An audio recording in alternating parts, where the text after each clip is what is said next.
car ground to a halt on the uneven dirt road. Frost clung to the windshield like cobwebs, and the air hung heavy with silence.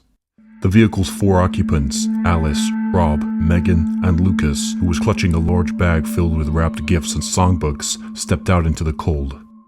The small village of Ember Vale lay in the shadow of the surrounding mountains, its few crooked houses leaning into one another as if trying to shield themselves from the biting wind. What remained of the village seemed more ghostly than welcoming.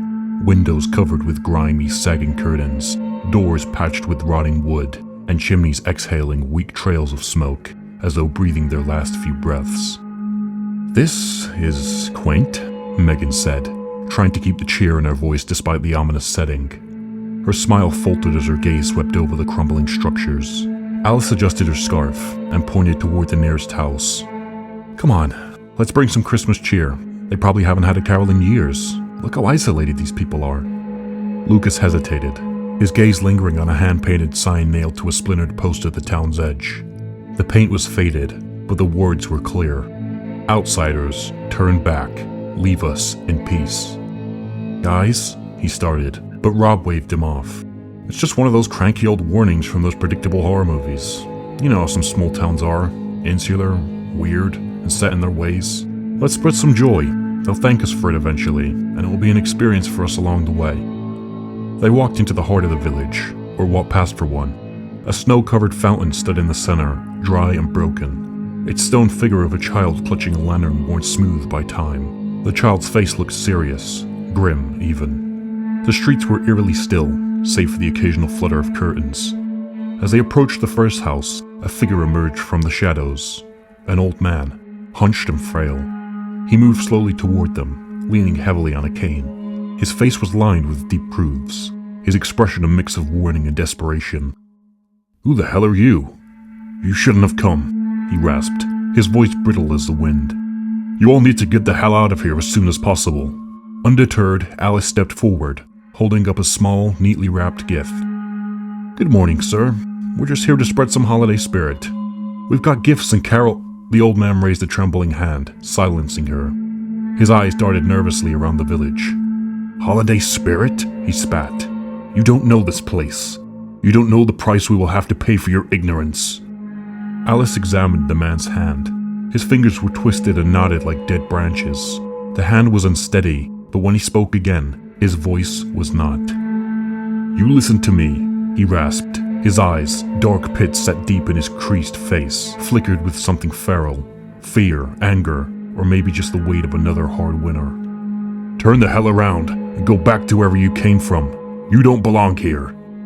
Alice opened her mouth, the cheer in her voice faltering like a candle in a sudden blast of wind. "Sir, For God's sake, did you not hear me?" the old man snapped, the word striking out like a hard slap. His hunched frame stiffened. "We don't want your gifts. We don't want your carols. We don't want you. Now fuck off." The wind picked up, rattling the brittle remains of a wooden sign hanging from a post nearby. Its chains creaked with a sound that could have been cruel laughter. Rob turned and looked at the sign. On it was a badly painted picture of Santa, and painted over him was a large, red cross. "Come on, man," Rob said, and smiled at the man, but his grin was too broad, too forced, and he felt it slipping as the old man's eyes locked onto him like the barrel of a loaded gun. "Look, dude, we're just trying to..." "Trying to what?" the man interrupted. "Bring Christmas here? You think we don't know what Christmas is? We know it only too well, but there will be no celebrations here. Just leave." The 4 of them stood rooted to the spot, the bags of gifts and their Christmas-themed clothes suddenly feeling a little ridiculous. A crow cawed from a nearby roof, its harsh cry cutting through the silence like broken glass. When no one moved, the old man shook his head and muttered something under his breath, something that might have been a curse, or a prayer, or both. He then turned and walked slowly toward the nearest house, a sagging, rotted thing with boarded-up windows. Before stepping inside, he turned back one last time. "You think the snow falls quiet here because it's peaceful?" He eyed the group for a second. "No," he continued. "It falls quiet because this place doesn't want to be found." He slammed the door hard enough to send a shiver through the decayed wood of the building. The sound echoed down the empty street, bouncing off broken walls and crumbling chimneys. The silence that followed was absolute. Lucas exhaled slowly, his breath curling into the air like smoke. "Okay," he said finally, his voice shaking. "So, anyone else think we should maybe take his advice?" No one answered. The group hesitated, stealing uneasy glances at the first house where the old man's parting words still hung in the air. "We can't give up because a senile old man has told us to leave," Alice said. "We came here to bring a bit of happiness to this place. The village they call the most miserable in the US. I say we keep going." The group snapped out of the trance they had all seemed to fall into, and agreed. The second house was worse looking than the first. Its roof stooped low in the middle, weighed down by snow and time, and the porch seemed to bow under its own decaying weight. A single curtain swayed faintly beyond the fogged glass of a window, like someone or something had just moved away from it. "This one looks promising," Rob muttered, the sarcasm in his voice doing little to mask his unease. Alice, who they'd agreed would lead the charge given the fact she had the kindest face, took a steadying breath and approached the door. She raised her hand to knock, but hesitated when she noticed the knocker itself, a rusted iron circle shaped like a snake devouring its own tail. The sight made her stomach churn for reasons she couldn't quite name. "Come on," Lucas urged, shuffling the basket of gifts in his arms. "Let's just sing, drop a gift, and leave." Alice knocked, the sound echoing hollowly through the dead air. For a moment, nothing happened. Then the door creaked open just wide enough to reveal a woman who could have been 200 years old. Her face was a map of deep wrinkles, her milky eyes wide and staring. She wore a massive cardigan that hung off her frail frame like a blanket, its pockets bulging with unseen contents. "Yes?" Her voice was thin, like dry twigs snapping underfoot. "Hello, ma'am," Alice said, mustering what little cheer she could. "We're here to spread a little holiday spirit. Would you like to hear a carol?" The woman didn't answer, only stared at them for a long, uncomfortable moment before nodding. Slowly, she stepped back, leaving the door ajar. Okay, Alice said, shooting the others a nervous glance. She opened her songbook and began, her voice trembling at first but soon finding its footing. Megan, Lucas, and Rob joined in, their voices weaving together in a soft, hopeful rendition of Silent Night. The woman stood in the doorway, swaying slightly, her head tilted as if listening to something distant and unseen. A smile crept across her face as she closed her eyes. "That's better," Megan whispered to Alice. "She likes it." But just as the group hit the second verse, the woman's smile faltered. Her swaying stopped abruptly, and her eyes snapped wide open, no longer distant, but sharp with panic. "No!" she screamed, her voice ragged and piercing. The smell of her breath caused Alice to grimace. "No! You can't sing that here!" The group froze, their voices trailing off into silence. The old woman's hands dove into the oversized pockets of her cardigan. The left hand then emerged with a gun, a small pistol that gleamed faintly in the weak light. "Stop it!" she shrieked, the gun shaking wildly in her ancient hand. "You don't know what you're doing! Don't sing! Don't—" The earth groaned beneath their feet, a low, deep rumble that rose like the growl of some enormous beast. The ground shook violently, throwing the group off balance. "An earthquake?" Lucas shouted, his voice barely audible over the growing rumble. "Oh God, no!" the old woman screamed again, her frail body jolted by the tremors. She staggered backwards, her hands clawing at the doorframe for support. The gun slipped from her grasp and clattered to the ground. The group didn't want to see what happened next. They turned and ran, their boots skidding across the frost-licked ground as the shaking intensified. Behind them, the old woman collapsed onto the porch, her wails lost in the sound of splintering wood and shifting earth. As they rounded a corner and fled down the road, Rob glanced back over his shoulder. For a split second, he saw the huge mountain which loomed over Embervale shift a little. "Go! Go! Go!" he shouted with renewed urgency. The others didn't ask questions. They ran faster, the wind howling in their ears, the cursed song still hanging faintly in the air behind them like the echo of a nightmare. The group soon found a small bar set at the end of the street. A squat, lopsided building with its windows fogged and its shingles half stripped by time and weather. The faded sign above the door read, "Joe's," and it hung awkwardly like the building itself. The tremors had ceased. The group had calmed down and the four of them, feeling dejected, entered the bar, desperate for warmth and something to steady their nerves. The air inside was thick with the smell of stale beer and damp wood. The lighting was dim, and there wasn't a trace of holiday cheer. No wreaths, no tinsel, not even a dusty plastic center forgotten in the corner. Just gloom and the feeling of impending doom. At the bar, a man sat slumped forward, his head resting in the crook of his arm. His breathing was loud and uneven, the occasional snore bubbling up from his throat. The only other person in the room was the bartender, a young man with thin blonde hair and a distant, slack-jawed expression. He was wiping a glass that already looked clean, his movements slow and mechanical, as if his body had forgotten what he was supposed to do next. "What the hell is going on in this town?" Rob said under his breath, taking in the room. "Shh," Alice hissed. She stepped up to the bar, clearing her throat. "Hi there, do you mind if we sit?" The bartender looked up slowly, blinking at her as though she asked him to solve a riddle. Then, after a moment, he giggled, a soft, vacant sound that didn't quite match the expression on his face. "Sure," he said, his voice light and airy. "What'll it be?" "4 beers, please," Alice said cautiously. The young man nodded, his movements jerky as he grabbed glass and began pouring. When he finished, he set the drinks on the bar with a little too much force, beer sloshing over the rims. He giggled again and stood there, staring at them as if waiting for further instructions.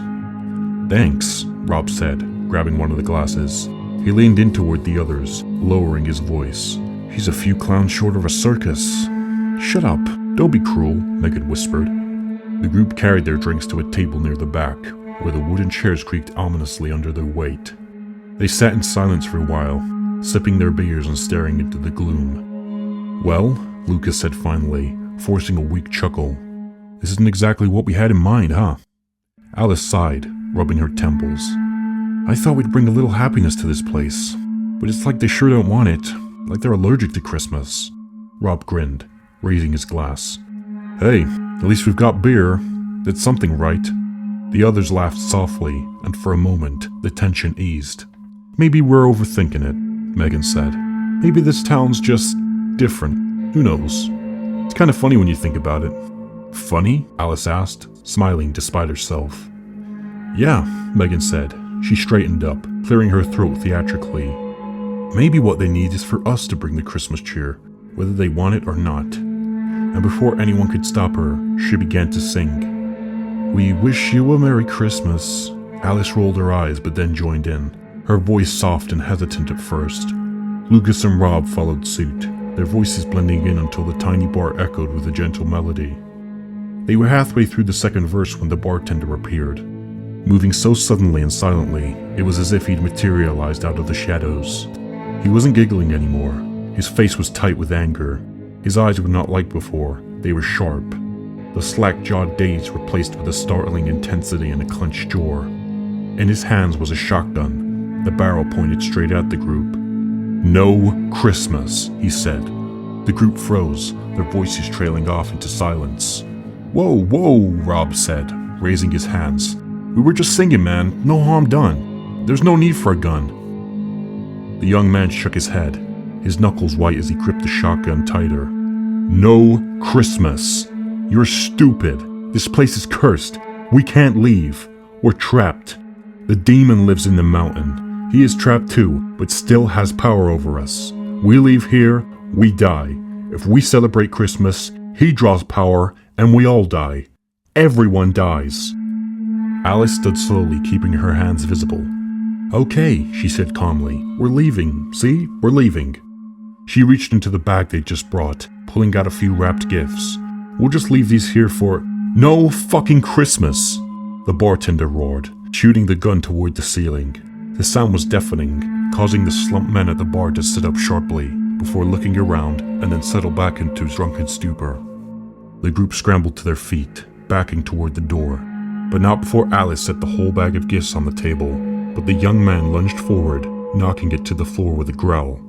"No Christmas! No Christmas! No Christmas!" he screamed over and over again, his face red with rage. "You're all lunatics!" Lucas shouted, holding the door open as the others rushed through. As they stumbled out into the freezing night, the door slammed behind them with a force that rattled the broken glass in its frame. They stood in silence for a moment, the wind biting at their faces, their breaths coming in short, panicked puffs. "Well," Rob said finally, his voice trembling but tinged with nervous laughter. "This place officially sucks ass." The group, still in shock, moved through the snow, heads bowed against the biting wind, their breath visible in the icy air, short and sharp, matching their hurried footsteps. No one spoke. The weight of the bartender's rage and the blast of the shotgun hung heavy in their minds.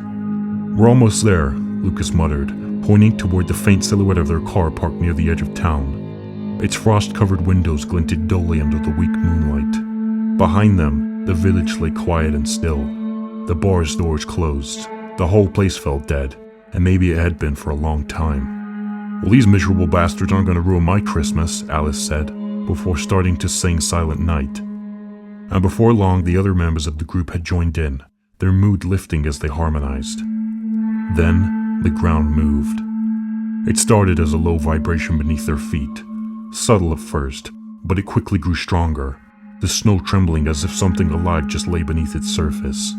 "Did you feel that?" Megan asked, stopping to look around. The others froze, their breath caught in their chests. The vibration swelled, a rumble rising from the earth like a great beast stirring in its sleep. The snow at their feet shifted, cracks spidering out into thin, jagged lines. "Earthquake?" Alice asked, though her voice trembled with doubt. "No," Rob said, his voice low. He turned toward the mountain. "Look." They all turned, their gaze following his. The snow near the peaks was moving, sliding downwards in waves that gleamed faintly in the low light. "Is that—" Megan started, but the words caught in her throat. "Avalanche," Rob said, his voice merely a whisper. The realization hit them all at once.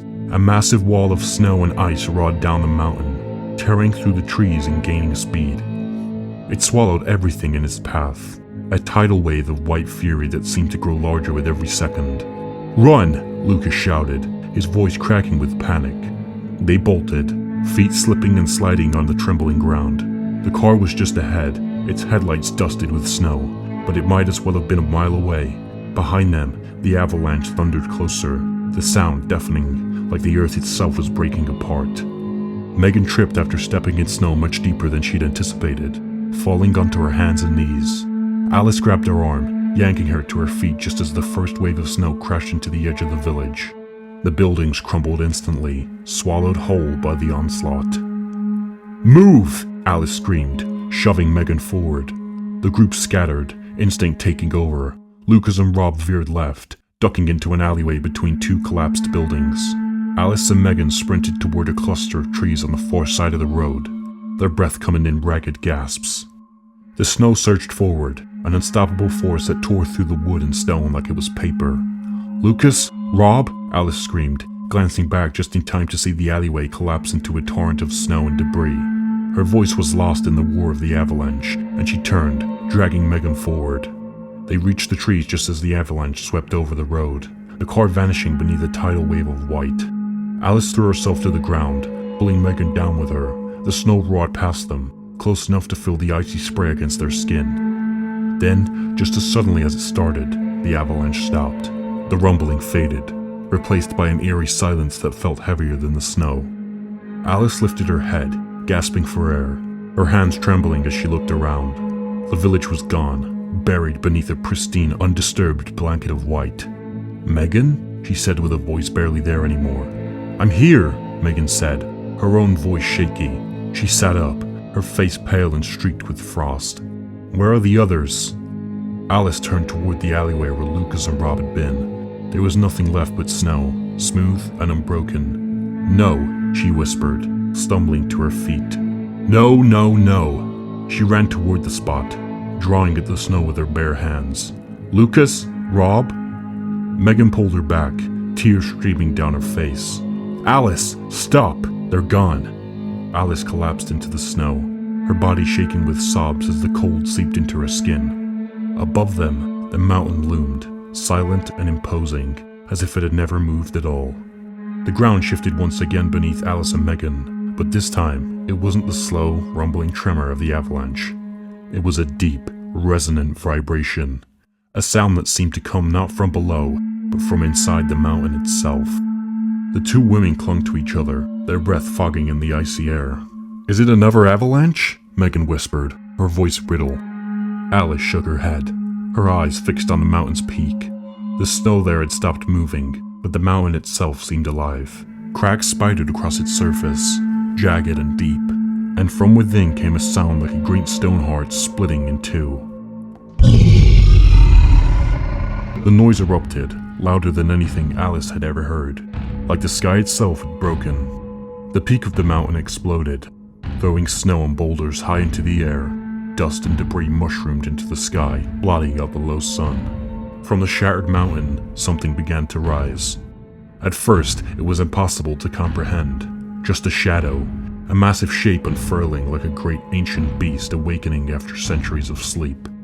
Snow and rock tumbled from it in waves, revealing sinew, muscle, and flesh. Long white hair and a tangled beard, matted with dust and dirt, spilled from the figure's head. Its eyes glowing faintly with an unnatural light which scanned the valley below with a horrifying awareness. It was a man, a giant of unimaginable size, at least 200 feet tall. His body was raw and scarred, the flesh pulled over muscle like stretched leather.